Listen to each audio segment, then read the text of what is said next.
Hey, fourth grade. I have a fun science experiment for you guys to do at home this week. It requires some, hopefully some easy materials that you already have around the house. You'll need 3 paper towel, and for the experiment, I just used a half of a sheet rather than a whole sheet because I know paper towel and toilet paper, those are hard to come by these days. But anyway, so we've got 3 paper towels, and they're all the same brand. They're the same thickness, they're exactly the same. And so that's important to do in our science experiment, making sure that these are all the same. And I have some measuring spoons. I'm going to be using my teaspoon. I have a pan for me to put my experiment in, and I also have a bowl of water here. So that's really all you need for the experiment. So what you're going to be doing is you're going to be experimenting with different leaf types, okay? We want to find out which type of leaf will hold or retain water the best. And so we are going to be taking these 3 paper towels, and we're going to be folding them in different ways. So this one right here, we're going to fold it like an accordion. An accordion is like a fan, like if you're fanning yourself when you're really, really hot. So I'm just gonna fold it in about 1/2 inch pieces. So I folded it over, and then I flip it over, fold it again, flip it over, fold it again, flip it over all the way until I have the entire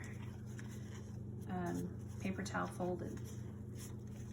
So this paper towel right here is going to represent or model one type of leaf in nature. You can see that it's a pretty thick, but it's also very narrow and small this way.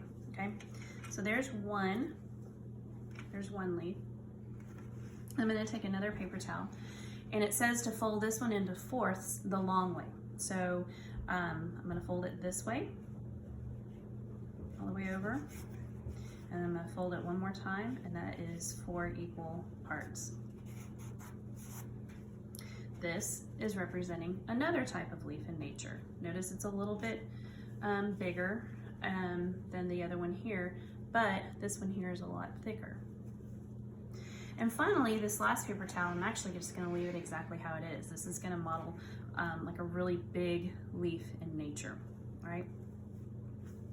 So I want to find out which one of these is going to retain water the best. So that means I'm going to have to put some water on there.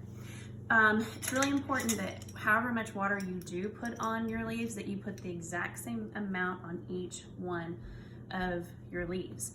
It would be unfair if I put 2 teaspoons on this one and only a teaspoon of water on that one, because we wouldn't know what made one retain water better than the other. So we want the same amount of water on each one.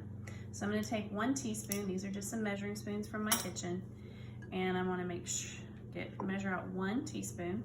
So there's 1 teaspoon. I'm just going to be real careful that I get that whole teaspoon on the paper towel. I don't really want it to spill out, because if it spills out, then that would be unfair. Okay, so I know that all of that teaspoon went right there on that leaf. So I'm just going to set it here on my pan. Then I'm going to take my other leaf, and I'm going to get 1 teaspoon of water, and I'm going to pour it on my leaf. And again, notice you can see I'm not letting any of it really drip into the bowl. I have the bowl there in case it does, but it really wouldn't be fair if I was to spill some of the water. Okay, so I set that one there, and finally I have this one. Just so that I can get the water on it and not spill too much, I'm gonna fold it a little bit, but I'm going to lay it back out when I put it down on my pan. So I'm gonna put my water on, and I'm really just trying to wet all parts of the paper towel, okay? All right, and this is the one that I'm gonna lay out completely. Now you can already start making some predictions of what you think is gonna happen, and which one you think is going to retain water the best of the three. What you can do now is you can make that prediction in your science journal. You can also draw a diagram of the three leaves that you have modeled. And when you draw your diagram, not only do you draw it, but you label it.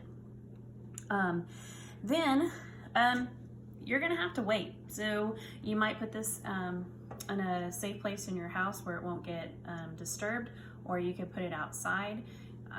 Either way, but you have it on your pan, you can go and put it wherever. But you'll want to look at it again tomorrow to find out which one did retain the most water. All right. I hope you enjoy your science experiment for this week. I'll see y'all later.